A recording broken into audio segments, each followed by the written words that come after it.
I want to share with you a teaching from a Native American tradition in the Pacific Northwest. A young child asks, "What do I do when I am lost in the forest?" The elder replies to the child, "Stand still. The trees ahead of you and the bushes beside you are not lost. Wherever you are is called here. You must treat here as a powerful stranger. Ask permission to know it and to be known. Listen, the forest breathes. The forest knows where you are. You must let it find you." It's a simple teaching that, for me, reaches far beyond the forest. What do you do when you feel lost? When you feel disoriented in your work, your relationships, your sense of direction? What do you do when something happens that you cannot fix or explain? The elder in this story says to stand still, pay attention, to let yourself be found, not because nothing is happening, but precisely because something is happening that we risk missing if we try to white-knuckle our way out. I found in this teaching a path into this morning's gospel. Mary and Martha send word to Jesus, and they ask him to come quickly because their brother Lazarus is gravely sick. Jesus does not do that. And by the time that he arrives, Lazarus has been dead for 4 days. From our perspective, it might feel like exactly the wrong response. Because when we feel lost, our instinct tends to be to try to move, to solve, to fix, to regain control as quickly as we can. We want to get out of the forest. But the elder says, stand still. Jesus does not prevent this loss, nor does he help Mary and Martha avoid the wilderness of their grief. Instead, Jesus meets them within it. There is truth to be learned in the forest. Most of us spend our lives trying to stay ahead of loss, uncertainty, anything that might potentially undo us. We organize our lives around control because control makes us feel safe. But sooner or later, life brings us to a place where this illusion breaks down. A diagnosis, a death, an anxiety, a divorce, a sudden change we did not and would not choose. In this moment, we are in the forest. And the question is no longer, how do I get out as fast as possible? But the question becomes, how can I be here? How can I survive this place? The elder's words aren't passive. They're demanding, actually. Stand still. Treat here as a powerful stranger. Listen.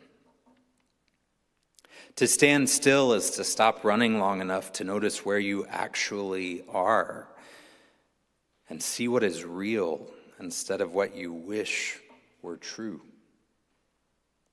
To treat here as a powerful stranger is to approach your life, even the most painful parts of it, with humility, not as something to conquer or control, but as something that you must learn to encounter. To listen is to trust that even here, in the places that feel most empty, most disorienting, something is speaking to you. I've seen this in my own life I know many of you have as well. Grief, when it arrives, has the ability to fracture your soul. It might feel like being lost in the dark. You can't predict it. You can't control it. You can't think your way out of it or solve your way out of it. And yet, if you allow yourself, however imperfectly, to try your best to be present to it, something does, over time, begin to shift. Not all at once, not in a way that erases the loss, but slowly, almost imperceptibly, you begin to trust the fact that your feet are indeed still underneath you. You breathe again. It just feels a little different. You begin to live just in a new way. The forest has not disappeared, and in fact, it might still very much feel present. But you no longer feel entirely lost within it. The elder says the forest knows where you are. You must let it find you. That might be the hardest part of all, because it means letting go of the idea that you will think your way out or force your way into some type of clarity. It means trusting that clarity or meaning or even God will come to you and not necessarily on your timeline. In our gospel, Mary meets Jesus from a place of grief. And she says, "Lord, if you had been here, my brother would not have died." That's a statement of faith, but it's also one of heartbreak, I think. Perhaps even one of confusion or protest. Jesus doesn't respond to her with an explanation, but rather he cries. Jesus stands with Mary in the place where she is in that moment, which is a place of loss. And only then does he call Lazarus out of the tomb. That order matters, I think, because resurrection is not something that bypasses the forest. It's what God does within the forest. It's one thing to think about resurrection as an idea. It's another, I think, to begin to recognize it in our own lives. Those moments when something that felt finished begins unexpectedly to live again. A capacity to love that returns after a loss. A sense of meaning that slowly begins to reemerge. A life you didn't plan on living, but find yourself living right now anyway. These moments are often quiet.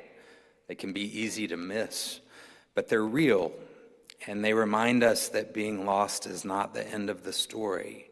The Christian story does not promise that we will never be lost. It promises that even here in the forest, God is present.